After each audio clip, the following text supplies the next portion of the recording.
Welcome to today's deep dive. We're, looking into something we've probably all daydreamed about at some point. Oh, yeah, winning the lottery. Right, exactly. Like, does a massive windfall actually buy you sustainable happiness? Hmm. Especially if, say, you're living here in Malaysia. We've got a stack of psychological research, financial data, and some really great insights from the Mindful Wallet to unpack this. Yeah, and it's fascinating because the data completely shatters this thing the book calls the money focus script. The money focus script. So that's like the idea that genuine joy is just, I don't know, one promotion or one payout away. Exactly. It's this ingrained false belief. Mm-hmm. But when you look at the 2018 global study, and this was adjusted for 2026 inflation and local living standards in Malaysia, the numbers tell a completely different story. Okay, so what's the actual number? What are we looking at? Well, for a Malaysian family of four, overall life satisfaction peaks at a household income of exactly 62,330 ringgit a month. Wait, exactly 62,330. Yeah, right around there. And earning past that satiation point, it literally buys you zero additional statistical happiness. Wow. So, I mean, chasing wealth past that is basically like running on a treadmill, Right. right? Like you keep turning up the speed, you earn more money, but you stay in the exact same emotional spot. It's actually worse than a treadmill. How so? Because on a treadmill, you at least get healthier. Right, yeah, you get fit.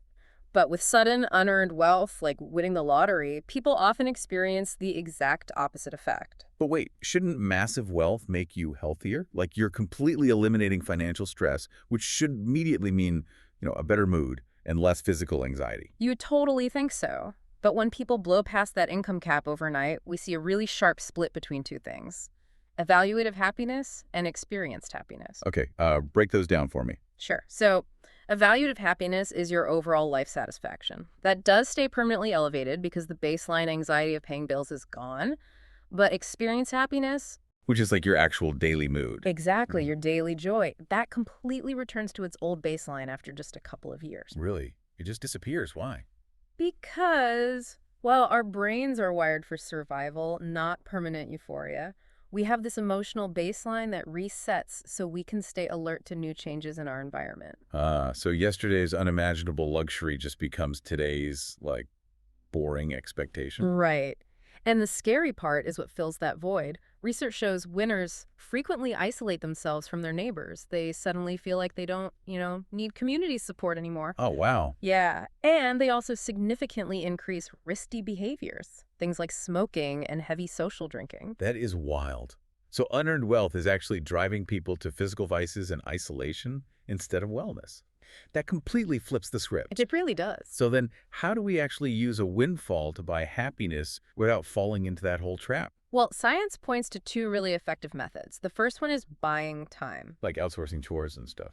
Yeah, using discretionary income to pay someone to do the daily tasks you hate, like cleaning or cooking. It literally shields you from a constant barrage of minor daily stresses. Makes total sense. And what's the second method?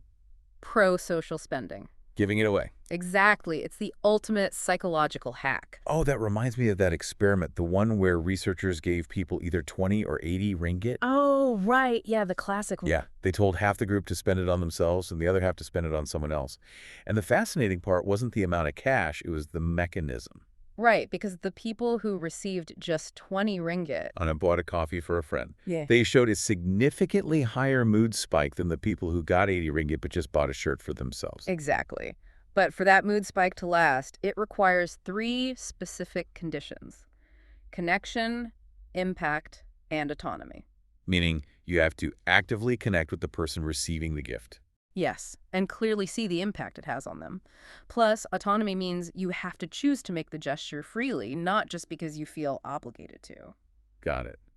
So, like, applying that locally here in Malaysia, it means the biggest sustained happiness spike doesn't come from quietly buying, I don't know, a luxury sports car. No, definitely not. It comes from choosing to belanja, to treat your close friends to a nice meal, sitting right across from them and actually seeing their smiles. Spot on. Money undeniably buys long-term security.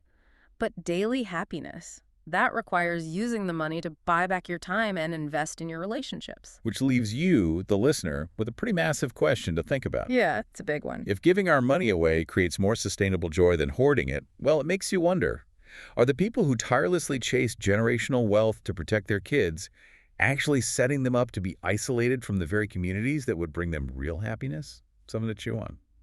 Thanks for joining us on this deep dive.